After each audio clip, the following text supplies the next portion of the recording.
Hello everyone, welcome to our study channel target achievers. Guys, यह हमारे practice set series का 12वां video है। इस सेट में प्रश्नों की संख्या 50 होगी। तो चलिए स्टार्ट करते हैं। ये रहा क्वेश्चन नंबर फर्स्ट। निम्नलिखित में से किसने दिल्ली को सल्तनत की राजधानी के रूप में स्थापित किया था?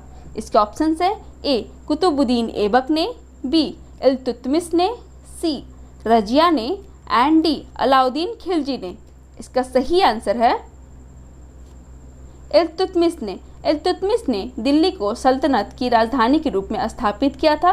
इसके पहले कुतुबुद्दीन ऐबक ने गुलाम वंश की स्थापना करके लाहौर को अपनी राजधानी बनाई थी। इल्तुतमिश ने कुतुबुद्दीन ऐबक के निर्माण कार्य कुतुब मीनार को पूरा करवाया।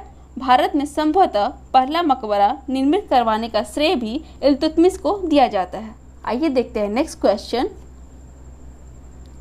कोपनहेगन संग्रहालय की सामग्री से प्रासाद, कांस्य और लौह युग का त्रियुगीय विभाजन किसने किया था? इसके ऑप्शंस है ए थॉमसन ने, बी लुबाक ने, सी टेलर ने एंड डी चाइल्ड ने। इसका सही आंसर है थॉमसन ने। कोपनहेगन संग्रहालय की सामग्री से प्रासाद, कांस्य और लौह युग का त्रियुगीय विभाजन थॉमसन ने किया था। इनका पूरा नाम क्रिश्चियन जर्गेनसन थॉमसन है। देखते हैं नेक्स्ट क्वेश्चन। नवपाषाण युग में भारतीय उपमहाद्वीप के उत्तर पश्चिम क्षेत्र में निम्नलिखित में से किस स्थान पर कृषि के अभ्युदय के प्रारंभिक प्रमाण प्राप्त हुए हैं? इसके ऑप्शंस है ए मुंडीगाक में, बी मेहरगढ़ में, सी दम्बसादत में एंड डी बालाकोट में।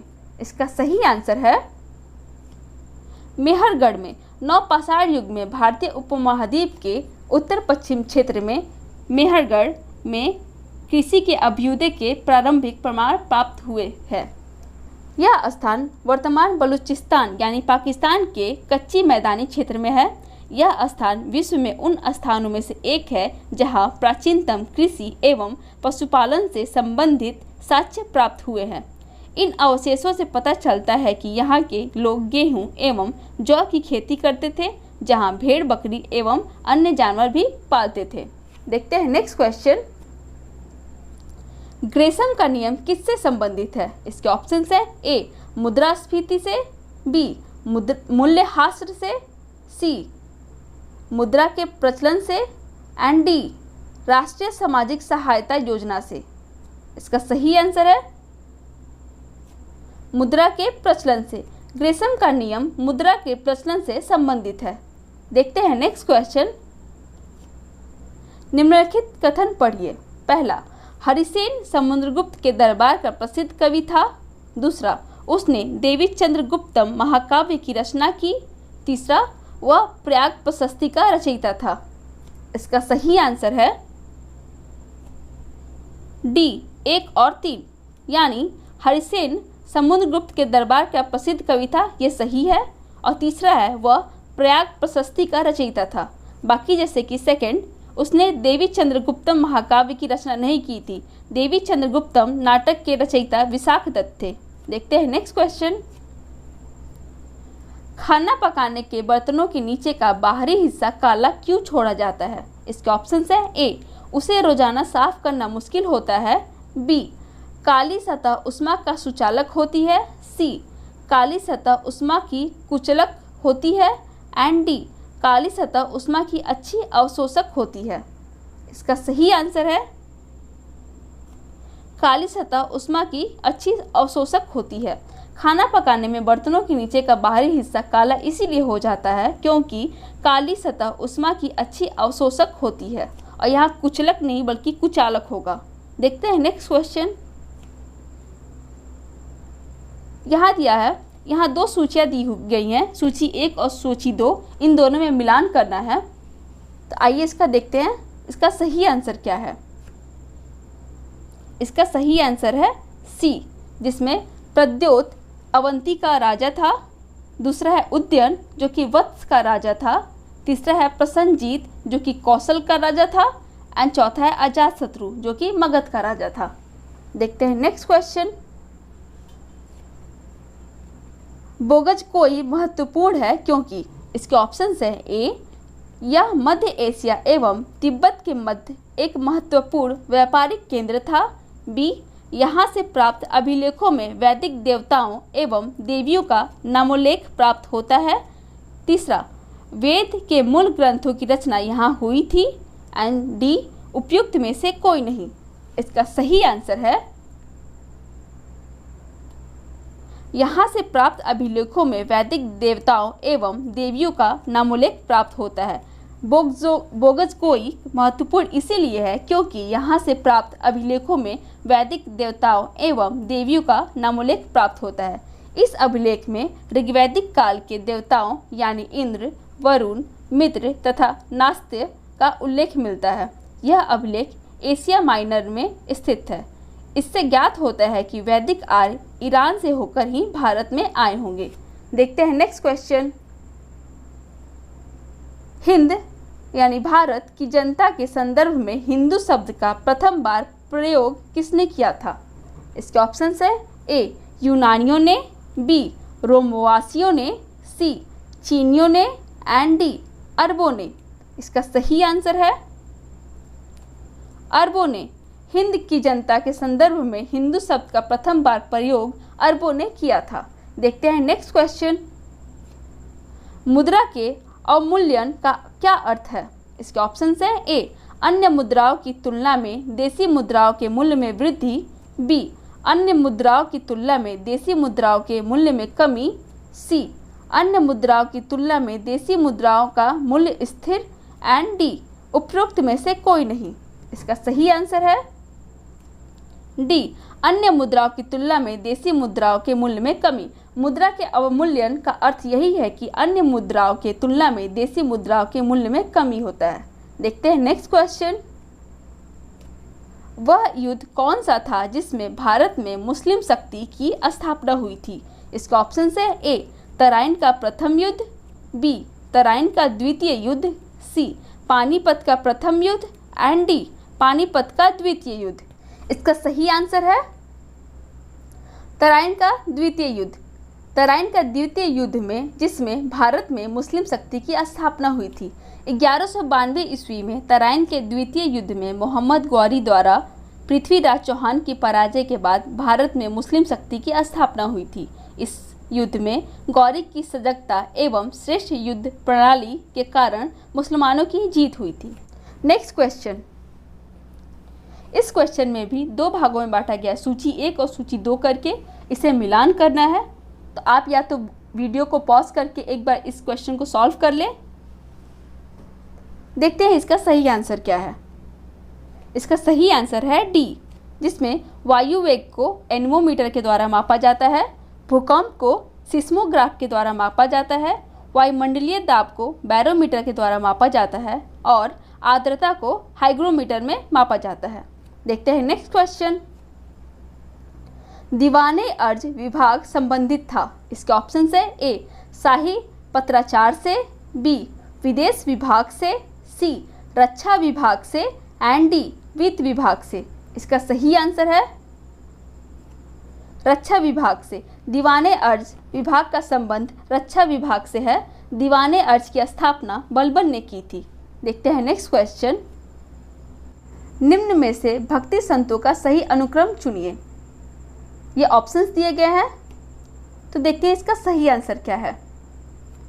भक्ति संतों का सही अनुक्रम यही है कि प्रथम बार में कबीर आए थे, द्वितीय में गुरु नानक, तृतीय में चैतन्य और चतुर्थ में मीराबाई आई थी। Next question. प्रेशर कुकर में खाना कम समय में क्यों पकता है? इसका ऑप्शन है ए, अधिक दाब के कारण उबलते पानी का ताप कम हो जाता है, बी, चारों ओर से बंद होने के कारण वायु का प्रभाव नहीं पड़ता है, सी, अधिक दाब के कारण उबलते पानी का ताप बढ़ जाता है एंड डी, प्रयुक्त पानी का वाष्प बहुत कम होता है। इसका सही आंसर है अधिक दाब के कारण उबलते पानी का ताप बढ़ जाता है। प्रेशर कुकर में खाना कम समय में इसीलिए पकता है क्योंकि अधिक दाब के कारण उबलते पानी का ताप बढ़ जाता है। देखते हैं नेक्स्ट क्वेश्चन। पेट्रोलियम यानी खनिज तेल किन चट्टानों में पाया जाता है? इसके ऑप्शन है ए, आग्नेय चट्टानों में, बी, नवीन संस्तरित चट्टानों में, सी प्राचीन संस्तरित चट्टानों में, एंड डी परिवर्तित चट्टानों में। इसका सही आंसर है प्राचीन संस्तरित चट्टानों में। पेट्रोलियम यानी खनिज तेल प्राचीन संस्तरित चट्टानों में पाया जाता है। प्राचीन संस्तरित चट्टानों को ही अवसादित चट्टान कहा जाता है। देखते हैं नेक्स्ट क्वेश्चन। ऐसा कोई भी कर जिसका उल्लेख भारतीय संविधान में नहीं है, लगाने एवं वसूल करने का अधिकार किसको है? इसके ऑप्शंस हैं ए राज्य सरकार को, बी केंद्र सरकार को, सी राज्य और केंद्र सरकार दोनों को, एंड डी न तो राज्य और न ही केंद्र को। इसका सही आंसर क्या है देखते हैं। केंद्र सरकार को।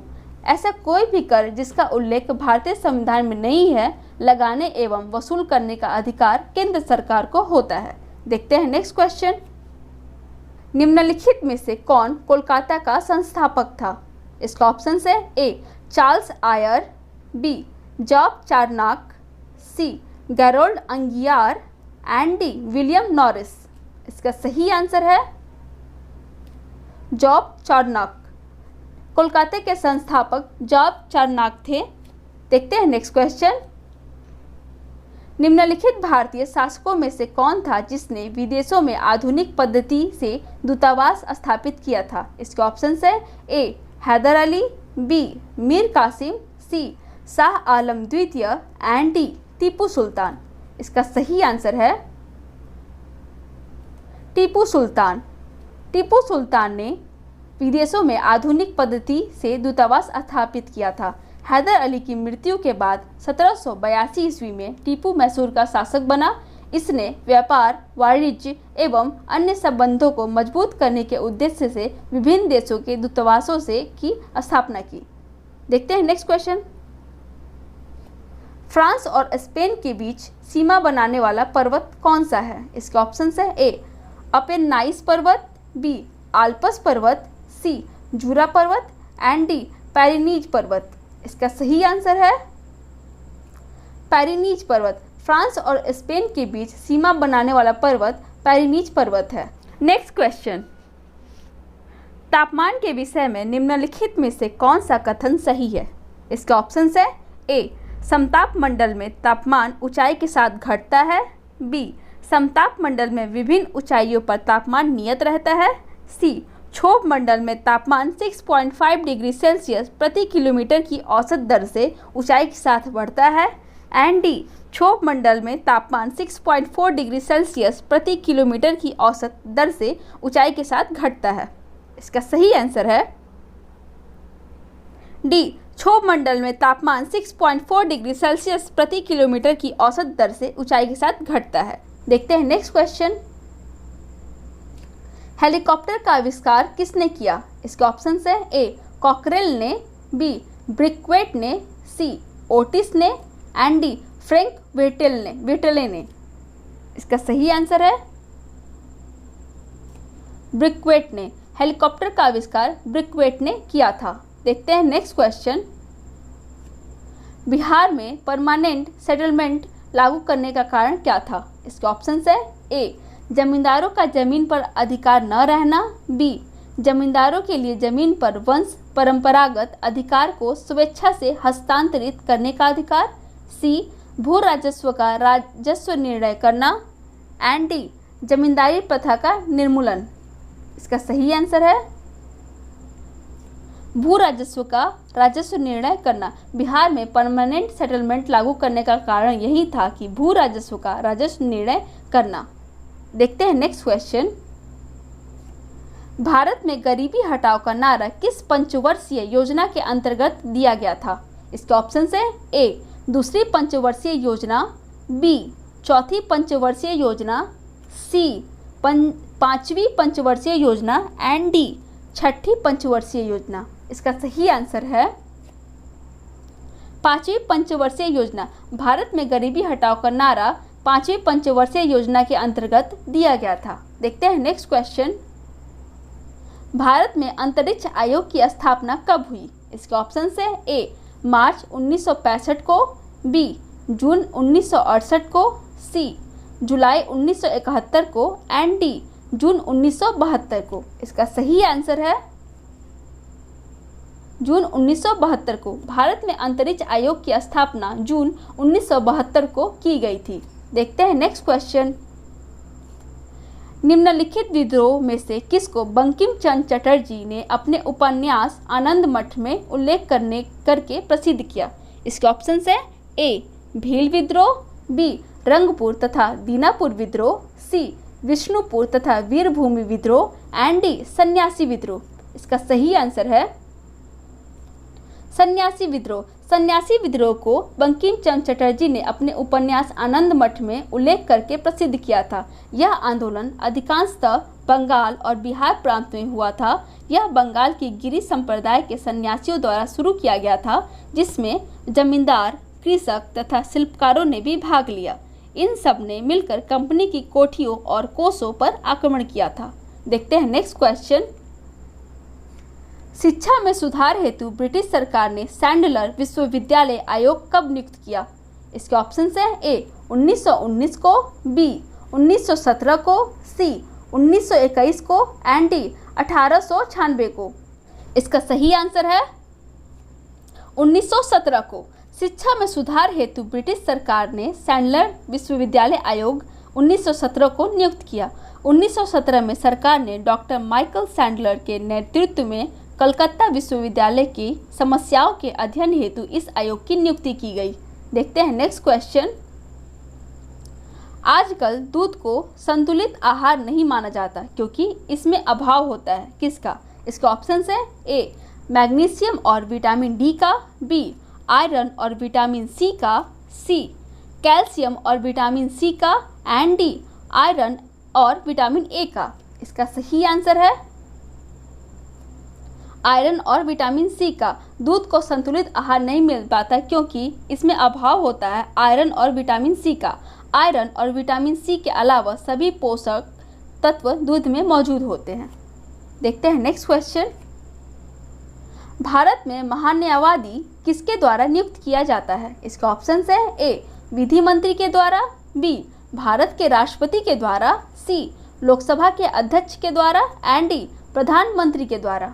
इसका सही आंसर है भारत के राष्ट्रपति के द्वारा। भारत का महान न्यायवादी भारत के राष्ट्रपति के द्वारा नियुक्त किया जाता है। भारत का महान न्यायवादी देश का सर्वोच्च कानून अधिकारी होता है। वह सभी कानूनी मामलों में सरकार की सहायता के लिए जिम्मेदार होता है। Next question. निम्नलिखित कथनों में से कौन सा एक सही नहीं है? इसके ऑप्शन है ए सर्वोच्च न्यायालय का गठन 1950 में हुआ था, बी सर्वोच्च न्यायालय देश का उच्चतम अदालत है जिसमें अपील की जाती है, सी सर्वोच्च न्यायालय कोर्ट मार्शल को छोड़ अन्य किसी भी उच्च न्यायालय या अदालतों की सुनवाई कर सकता है एंड डी वर्तमान में सर्वोच्च न्यायालय में न्यायाधीशों की कुल संख्या मुख्य न्यायाधीश सहित 34 है। इसका सही आंसर है सर्वोच्च न्यायालय कोर्ट मार्शल को छोड़ अन्य किसी भी उच्च न्यायालय या अदालतों की सुनवाई कर सकता है। यह कथन सही नहीं है क्योंकि सर्वोच्च न्यायालय कोर्ट मार्शल के साथ अन्य किसी भी उच्च न्यायालय या अदालतों की सुनवाई कर सकता है। बाकी जैसे कि सर्वोच्च न्यायालय का गठन 1950 में हुआ था, यह कथन बिल्कुल सही है। सर्वोच्च न्यायालय देश की उच्चतम अदालत है जिसमें अपील की जाती है, ये भी कथन सही है। एंड डी है वर्तमान में सर्वोच्च न्यायालय में न्यायाधीशों की कुल संख्या मुख्य न्यायाधीश सहित 34 है, ये कथन भी बिल्कुल सही है। देखते हैं नेक्स्ट क्वेश्चन। अंतर्राष्ट्रीय बौद्धिक संपदा सूचकांक 2020 इंटरनेशनल इंटेलेक्चुअल प्रॉपर्टी इंडेक्स में भारत का स्थान क्या है? इसके ऑप्शन है ए 40वां, बी 42वां, सी 44वां एंड डी 77वां। इसका सही आंसर है 40वां। अंतर्राष्ट्रीय बौद्धिक संपदा 2020 में भारत का स्थान 40वां है। देखते हैं नेक्स्ट क्वेश्चन। बोकारो इस्पात संयंत्र किस देश की सहायता से स्थापित किया गया था? इसके ऑप्शन है ए ब्रिटेन की सहायता से, बी जर्मनी की सहायता से, सी फ्रांस की सहायता से एंड डी सोवियत संघ की सहायता से। इसका सही आंसर है सोवियत संघ की सहायता से। बोकारो इस्पात संयंत्र सोवियत संघ की सहायता से स्थापित किया गया था। देखते हैं नेक्स्ट क्वेश्चन। क्षारीय पदार्थों के जलीय घोल में कौन सा आयन होता है? इसका ऑप्शन है A H+, B H-, C OH- and D OH+।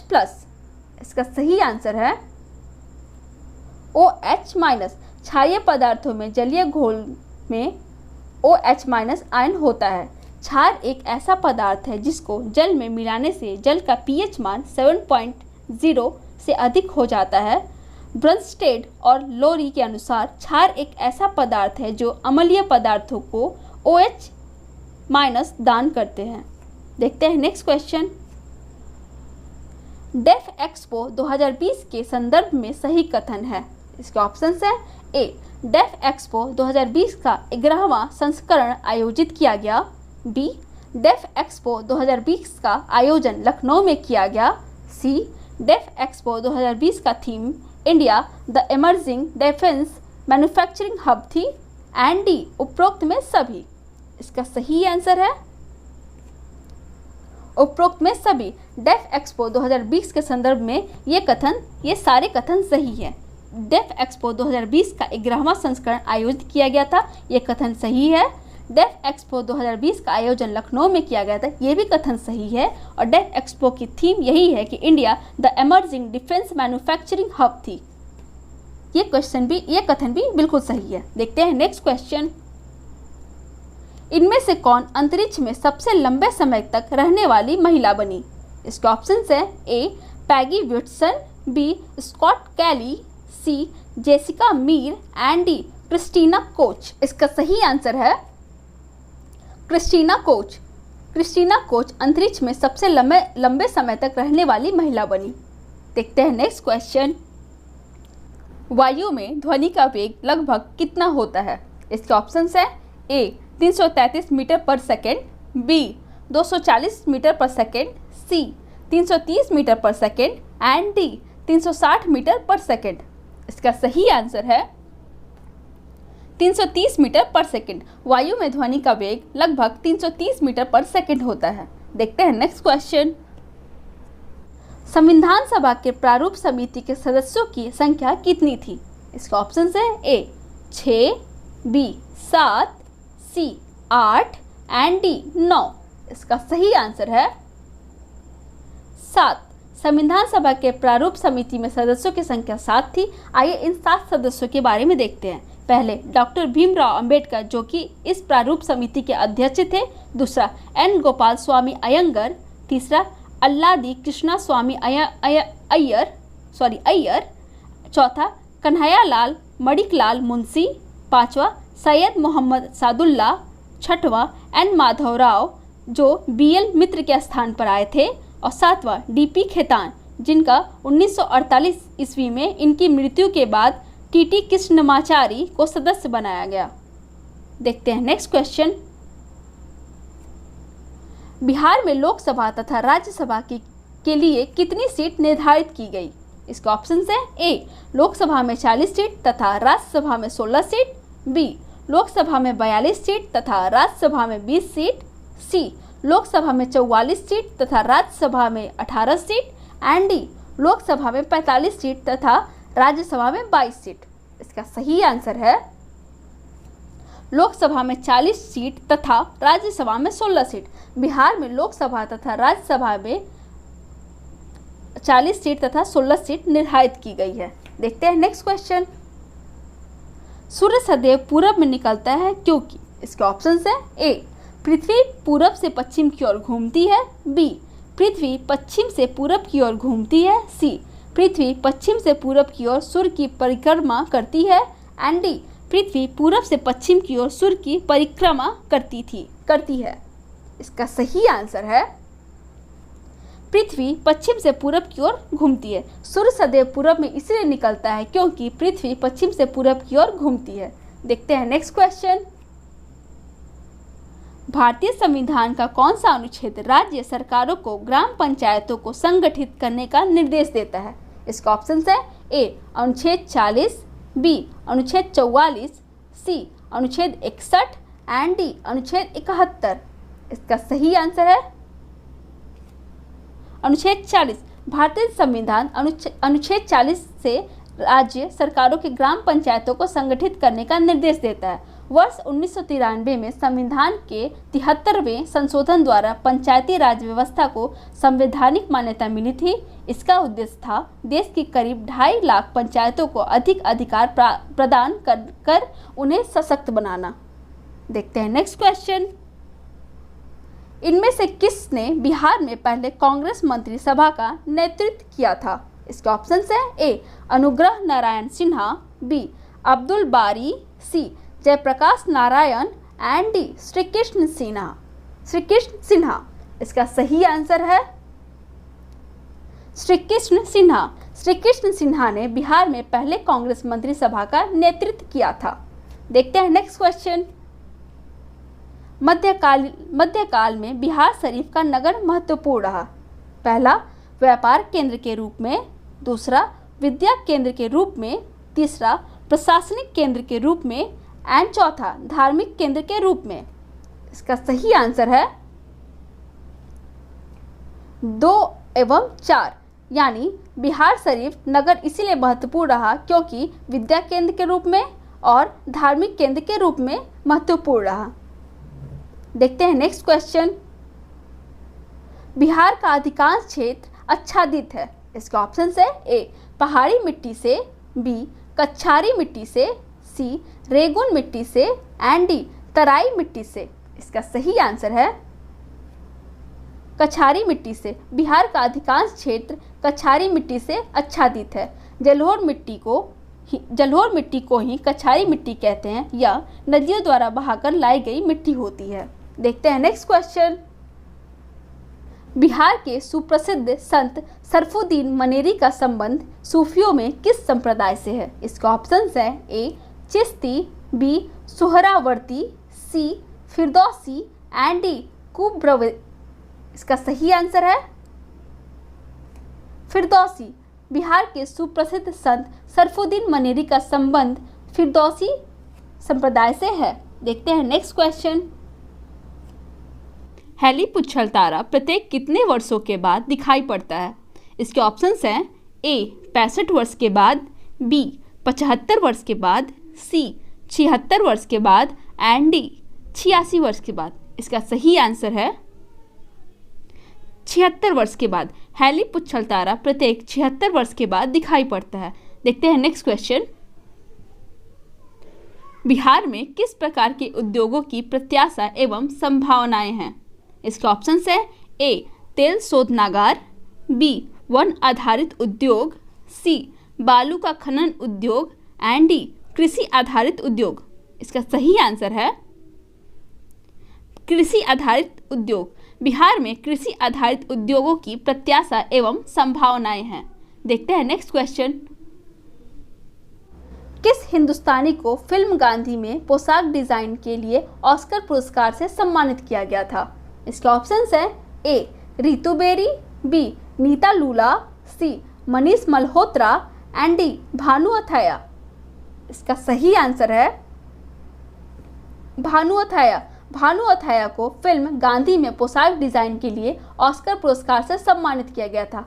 साल 1983 में भानु अथैया को फिल्म गांधी में कस्टम डिजाइन के लिए ऑस्कर अवार्ड मिला था। वह पहली भारतीय थी जिन्हें ऑस्कर अवार्ड मिला था।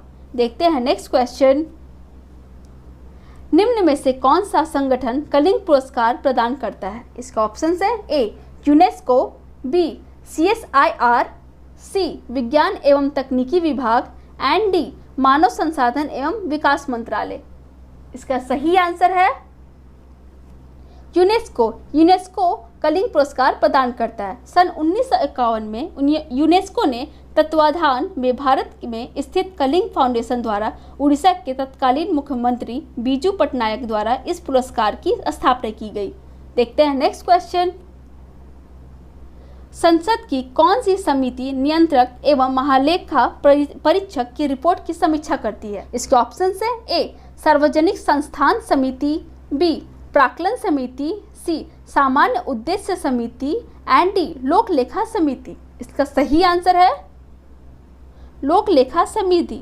संसद की लोक लेखा समिति नियंत्रण एवं महालेखा परीक्षक की रिपोर्ट की समीक्षा करती है। थैंक यू एंड इसी के साथ यह 50 क्वेश्चन का प्रैक्टिस सेट समाप्त होता है। आपने कितना सही किया कमेंट में ज़रूर बताएं। अगर आप इस चैनल पर नए हैं तो ज़रूर सब्सक्राइब कर लें। तो फिर मिलते हैं अगले प्रैक्टिस सेट के साथ कुछ नए कंटेंट लेकर। तब तक के लिए धन्यवाद।